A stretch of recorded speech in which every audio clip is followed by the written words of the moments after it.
ভক্তা clinic and nursing home, যেখানে নিতান্ত কম খরচের মাধ্যমে যত্ন সহকারে যথাযথ চিকিৎসা প্রদান করা হয়। এছাড়া এখানে বিশেষভাবে সক্ষম শিশুদের জন্য ট্রিটমেন্টের সুব্যবস্থা রয়েছে। মানুষকে সেবা করার লক্ষ্য নিয়ে দীর্ঘদিন থেকে মানুষের পাশে রয়েছে পূর্ব মেদিনীপুরের Bhakta clinic and nursing home. এই নার্সিং হোমে ENT, general surgery, cardiology surgery, laparoscopy surgery ও পেডিয়াট্রিক সার্জারি করা হয়।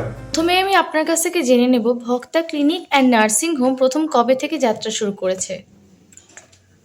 1997। এখানে মেনলি কি ধরনের ট্রিটমেন্ট করা হচ্ছে? এটা শুরু হয়েছিল মূলত পেডিয়াট্রিক চিকিৎসার জন্য। পরে পরে আস্তে আস্তে করে নার্সিংহোমের চেহারাও বড় হয়েছে। প্রথমে একটা 6 বেড নার্সিংহোম থেকে এখন এটা একটা 30 বেড নার্সিংহোম। তো এখানে এখন general medicine, general surgery, laparoscopic surgery, paediatrics, cardiology, ENT, এই সমস্ত বিভাগগুলোই আছে। পেশেন্টরা কোথা থেকে আসছেন? পেশেন্টটা পুরো পূর্ব মেদিনীপুর ডিস্ট্রিক্টটাই কভার করে। তার সাথে part of Paschim Medinipur, part of Howrah and part of south 24 Pargana. এখান থেকে পেশেন্টরা কি ধরনের ফেসিলিটিস পাচ্ছে? চিকিৎসার সুবিধা ছাড়াও ইনভেস্টিগেশনের সুবিধা রয়েছে, মানে প্রয়োজনীয় পরীক্ষা নিরীক্ষার সুবিধা রয়েছে। আমাদের নিজস্ব ল্যাবরেটরি রয়েছে, আমাদের আলট্রাসোনোগ্রাফি রয়েছে, আমাদের ইকোকার্ডিওগ্রাফি রয়েছে। এই সুবিধাগুলো তো পাচ্ছি। এক্সরের সঙ্গে টাই আপ হয়ে রয়েছে, নিজস্ব অ্যাম্বুলেন্স সার্ভিসও রয়েছে টাই আপ ফর্মে। একটা হসপিটাল মানে এটা সেবা প্রতিষ্ঠান, তো সেবার উদ্দেশ্যেও নিয়েই কি প্রথম আপনি এই পথে এগোলেন? একদম অ্যাবসলিউটলি তাই। কারণ যে পরিষেবা বা যে চিকিৎসাটা একটা কর্পোরেট হসপিটাল একটা সিটিতে দিতে পারে, সেটা আমি যখন শুরু করি তখন এই পেরিফেরাল বেল্টে সেই পরিষেবাটা দেওয়া সম্ভব হচ্ছিল না।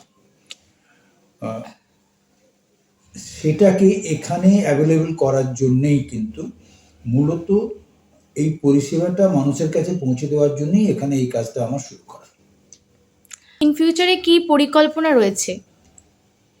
ইন ফিউচারে আরও কিছু নতুন নতুন ডিপার্টমেন্ট ওপেন করা, যেমন খুব শর্টলি আমাদের একটা এনআইসিইউ ওপেন হতে চলেছে এবং একটা ডায়ালিসিস ইউনিট ওপেন হতে চলেছে। এগুলো খুব তাড়াতাড়ি, হয়তো নেক্সট 4 to 5 মান্থসের মধ্যে হয়ে যাবে। এখানে যারা আসে তারা তো আমরা দেখতেই পেলাম যে নিম্ন মধ্যবিত্ত বা অনেকে মধ্যবিত্তও রয়েছে, তো তাদের জন্য খরচটা আপনারা কিভাবে প্রোভাইড করছেন? আমরা খুব অ্যাফোর্ডেবল কস্টেই কিন্তু সমস্ত রকম পরিষেবা এখানে দিয়ে থাকি, যেটা যে কোনো স্ট্যান্ডার্ড হসপিটাল বা নার্সিংহোমের থেকে অ্যারাউন্ড 50% খরচে হয়ে যায় এখানে। এটাই কি অন্যতম কারণ যেটা অন্যান্য নার্সিংহোমের থেকে পেশেন্টরা না গিয়ে এখানে আসবে ভক্তা ক্লিনিকে? একদমই না। অন্যতম কারণ হচ্ছে আমাদের সার্ভিস। আমরা এতটাই আন্তরিকতার সাথে পুরো সার্ভিসটা দিই আমরা পেশেন্টদের, যে তারা কতটা পেমেন্ট করতে পারলো সেটা আমরা দেখি না। আমরা দেখি আমি একটা মানুষকে যে চিকিৎসার জন্য এসছে তাকে কতটা চিকিৎসা দিতে পারলাম। তাহলে কি স্যার বলতেই পারি একদম হোমলি অ্যাটমসফিয়ারের মধ্যে এখানে ট্রিটমেন্ট করা হচ্ছে? শুধু হোমলি বললে হবে না, হোমলি এবং আন্তরিক এবং সদিচ্ছাপূর্ণ একটা পরিবেশের মধ্যে এখানে আমরা চিকিৎসা দিই।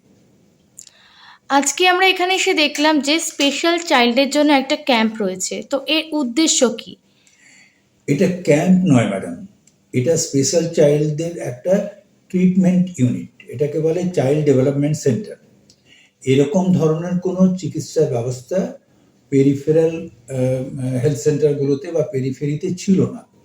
কারণ এই ধরনের শিশুরা আগে বলা হতো ফিজিক্যালি হ্যান্ডিক্যাপ, মেন্টালি রিটার্ডেড, কিন্তু এখন আমরা এই শব্দগুলো উচ্চারণ করি না, কারণ দে আর পার্ট অফ দ্য সোসাইটি। তাদেরকে আমরা সাইড লাইন করতে চাই না, এবং তারা যে যেমন আছে সেই অবস্থা থেকে তারা যাতে ফাংশনিং হতে পারে, তারাও যাতে সোসাইটিতে কন্ট্রিবিউট করতে পারে এবং তারা নিজের লাইফ নিজের প্রচেষ্টাতে লিড করতে পারে, তার জন্য যে থেরাপি, সেই থেরাপিটাই করা হয় child development centre. This is not any treatment by medicine. এটা মূলত কাউন্সেলিং এবং থেরাপির মাধ্যমে তাকে ফাংশনিং করে তোলা। এই চাইল্ড ডেভেলপমেন্ট সেন্টারটা আজকের থেকে এখানে চালু হলো। মানে এটা কোনো ক্যাম্প নয়, এটা প্রতি মাসেই হবে। এগুলো তো রেগুলার ট্রিটমেন্টের দরকার হয় না, একটা জিনিস শিখিয়ে দেওয়া হলো, তুমি এটা করবে বাড়িতে, এবং সেটা আবার 1 মাস পরে এসে কতটা সফলভাবে করা গেছে বা আর কতটা ফাইন টাচের দরকার সেটা আবার সংশ্লিষ্ট ডাক্তারবাবুরা করবেন। কলকাতা না গিয়ে সেই জিনিসটা এখানে করা। এবং এই ব্যাপারে আমাদের সাহায্য করছেন একজন বিশিষ্ট চাইল্ড ডেভেলপমেন্ট পেডিয়াট্রিশিয়ান, যিনি internationally famous consultant child development paediatrician doctor Ranjan Bhattacharya এবং ডক্টর জুয়েল চক্রবর্তী। এদের পুরো টিমটাই আসছে আমাদের সহযোগিতা করার জন্য। আমরা ওদের সাহায্যে কিন্তু মানুষকে এই পরিষেবাটা অনেক উন্নতভাবে দিতে পারছি। স্যার আরেকটা কথা, যে হসপিটাল মানেই আমরা জানি যে ইনফ্রাস্ট্রাকচার প্লাস সেখানকার ডক্টর, তো আপনারা ডক্টরসের উপর কতটা গুরুত্ব দিচ্ছেন, পাশাপাশি আমরা জেনে নেব যে ইনফ্রাস্ট্রাকচারের উপরও কতটা আপনারা দেখছেন। ইনফ্রাস্ট্রাকচারটা অবশ্যই প্রয়োজনীয়, কারণ ওটা হচ্ছে বেসিস, কিন্তু তার উপরে ডাক্তারের উপর গুরুত্বটাই সব থেকে বেশি। কারণ একজন ডাক্তারের স্কিল, ডেডিকেশন এবং intention to help a person, এটা যদি না থাকে না, তাহলে মানুষ বঞ্চিত হয়ে যাবে। আর রিসেন্টলি আমরা জানতে পেরেছি আপনি বিদেশের থেকে একটা অ্যাওয়ার্ডে ভূষিত হয়েছেন। হ্যাঁ, তো সেটা কবে নাগাদ যদি একটু বলেন। এটা অ্যাওয়ার্ড নয়, এটা একটা কোয়ালিফিকেশন। একটা মানুষ, একজন ডাক্তারদের ক্ষেত্রে বিশেষ করে তারা লাইফ লং নিজেকে আপগ্রেড করতে থাকে। তো আমার ডিসিএইচ করার পরে আমি MRCPCH করেছি লন্ডন থেকে, লন্ডনের royal college of paediatrics and child health থেকে MRCPCH করেছি। স্যার আপনি তো একজন চাইল্ড স্পেশালিস্ট, তো আজকে ভক্তা নার্সিংহোমে আসার মেন কারণ কি আপনার কাছ থেকে জেনে নেব। ঠিক, আমি যেমন শিশু বিশেষজ্ঞ, তো শিশু বিশেষজ্ঞদেরও নানান ভাগ থাকে।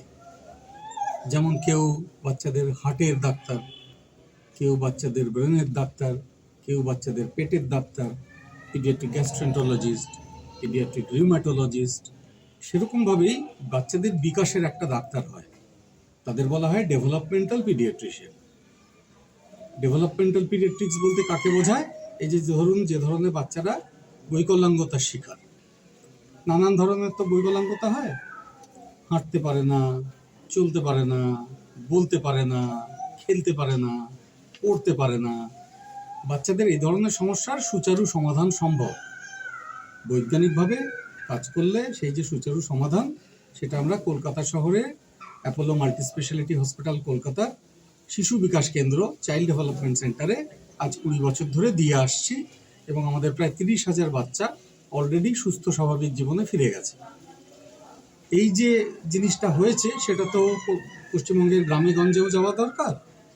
ঠিক সেই কারণেই যেহেতু ডক্টর আশিস ভক্তা সম্প্রতি বিলেতের MRCPCH ডিগ্রিটি করেছেন, তিনি ওই জন্য এই ব্যাপারে অত্যন্ত সুচারুভাবে বাচ্চাদের যাতে শরীরের রোগের সাথে সাথে বৈকলাঙ্গতারও চিকিৎসা করা যায়, তার ওই মহিষাদলে পূর্ব মেদিনীপুরেও সেটার বন্দোবস্ত উনি করেছেন।